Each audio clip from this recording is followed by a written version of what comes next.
sa inyo lahat. Sorry I'm late.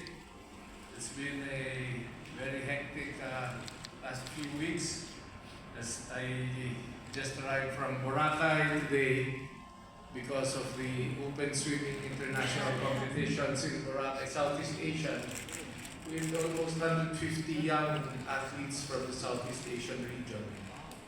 And 2 days ago, I was in Davao for the regional finals of archery with more than almost 600 kids from all over the country.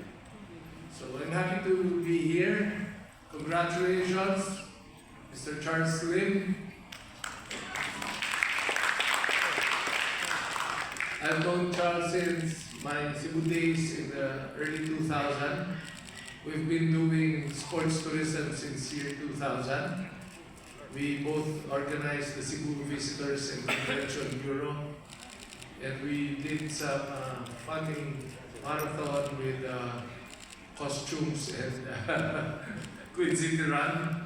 And I'm very happy, Charles, that you are continuing this legacy and doing this Sports Tourism Awards, not just for sports, but for tourism. Of course, to the Honorable Mayor of Palawan, sir, I know that you've been pushing sports tourism for the longest time. We last met in Puerto Princesa. I was not yet chairman of PSC when I was president of rowing. And I also believe in Puerto Princesa as a sports tourism destination, especially for water sports. In the next few months, I'll be back there because Bucor of General Katapang donated 20 hectares to the Philippine Sports Commission for baseball and softball and football fields, which would be very good for and we will do it with them. Of course, to the one and only Ma'am Agnes. Ma'am Agnes, Ma'am Agnes de Banaderna, ma'am, happy to see you. I will visit you soon because of the World Golf Corporate Cup in Clark. And they said you already raised your hand, so I also raised my hand. So we can do it together. I think hundreds of corporate golfers from all over the world. But at the same time, it's not just sports, it's tourism. And at the same time, promoting the new app that we launched recently. This is the online booking platform for golf for golfers all over the country who wish to play in the Philippines. So it's called Golam. Of course, the president of gymnastics, belated happy birthday, ma'am. I think it's your 52nd birthday. Yes.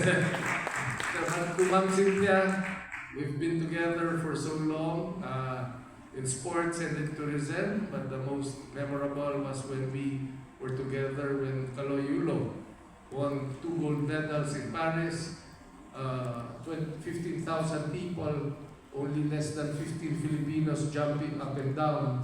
Dun sa 15 Filipinos, dalawa pa kami ni Ma'am Cynthia. And they remember that you can never replace the core memory of winning a gold in the Olympics. And Ma'am Cynthia knows this very well. When you win a gold in the Olympics, you cannot sing your national anthem because the tears flowing out of your eyes will overpower your voice. It will drown your voice. That is the gold in the Olympics. Of course, Ma'am Princess, congratulations for a very successful triathlon. You're doing it all over the country. You've been doing it for so long. We've also been partners in Cebu for the longest time. Please continue. Triathlon is a fantastic sports tourism event, just like what Yusek Shalimar mentioned. Talagang perfect po yan. So, continue, Ma'am Princess. To Chairman Ed, I will also see you in Subic soon because I received a text from the Ladies European Tour Golf that they want to do let golf in Subic. So if you raise your hand, I will also raise my hand. Inisip ko, Long-time friend, colleague, when I was with the PCBC in the late 80s. And of course, a family friend. The wife, Kathy, was my office mate in PCBC. And Yusek Bong is a believer of sports tourism. I was pleasantly surprised when I saw him in Tour of Luzon in Baguio. In weekend. See, Yusek Bong was there. And I asked him, why are you here? Do you have a conference in Baguio? No. I'm here to follow Tour of Luzon. Really? Yes. So he visited Baguio to just watch the culmination of Tour of Luzon cycling in Baguio. So he is really a believer of sports tourism as well. To Chair Admin Bob Susobrado, is he here? Is Sir Bob? Nice to see you again, boss. Long-time friend from his airline days in Northwest. Tama ba, boss? Di ba ako nakakalimot? And of course, we began to all distinguished friends, institutes, to all awardees, congratulations. Magandang gabi po muli. Alam niyo po, talagang ang sports tourism, I think we all believe that the biggest tourism events in the world are sporting events. Napakaswerte natin because President Marcos really believes in sports tourism as a strategy, not only to promote tourism, but to develop sports and grassroots sports. Why is that the case? Very simple lang. For example, yesterday in Boracay, there were 150 swimmers, aged 6, 7, 8, 9, 10, 11, 12, up to age 18. Almost more than 100 from Southeast Asia. And the Philippines sent more than 40 kids to the event. If that event was held in another country, we will be lucky to send maybe 10. But because it was held in the Philippines, we were able to submit a delegation list of around 40 kids. That is what we do. Recently, Ma'am Cynthia just ended her aerobics gymnastics tournament in the World Junior Gymnastics. Hundreds of athletes from all over the world. And they stay for 1 week, 2 weeks. In golf, they stay for 1 week. They pay for their hotel rooms. And they stay for 1 week because they need to participate because they need the points. So they need the points. So even in cycling, they need the points. Even in tennis, they need the points. So last year, we hosted the World WTA 125 in Rizal. We will host again WTA 125 in Rizal. In the next few months, we will announce something bigger than WTA 125. That means when we announce something bigger than WTA 125, better tennis players from all over the world can play in the Philippines. And at the same time, we can transfer WTA 125 to one of the bigger cities outside of Metro Manila. And we will announce that soon as well. Ayaw pa nilang sabihin kung saan pupunta si WTA. And World Surf League, Yusek Shalimar mentioned, we will host the biggest event of surfing in the Philippines on October 31 to November 10, 2026 in Siargao. When I say biggest, it is like the Wimbledon of surfing. It is like the Formula One racing. 12 legs, the 11th leg will be in Siargao.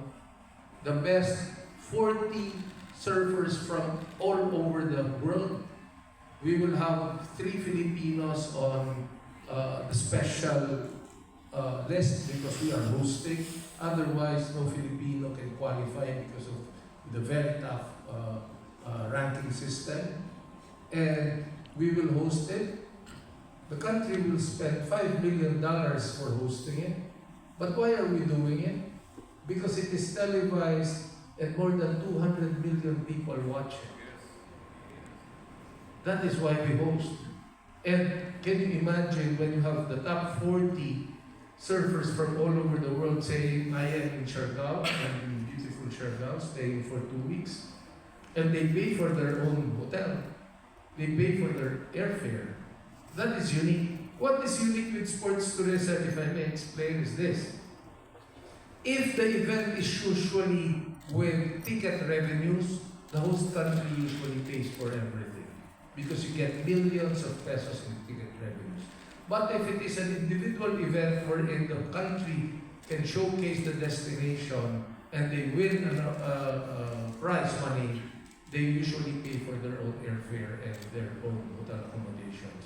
So, Tour of Luzon, we've been hosting the last 2 years. 5 foreign countries joined, 17 teams. Government, we spent around 10 million. Mr. Pangilinan spent around 50 million. But do you know the viewers, ladies and gentlemen? Believe it or not, 200 million views. Cycling has 200 million views. No sport, I've never seen a sport with 200 million organic views. My colleagues from the Philippine Sports Commission can attest to that. I don't know if they're here. Sila Chief of Staff, Blue Jay. That's 200 million views. Okay. So that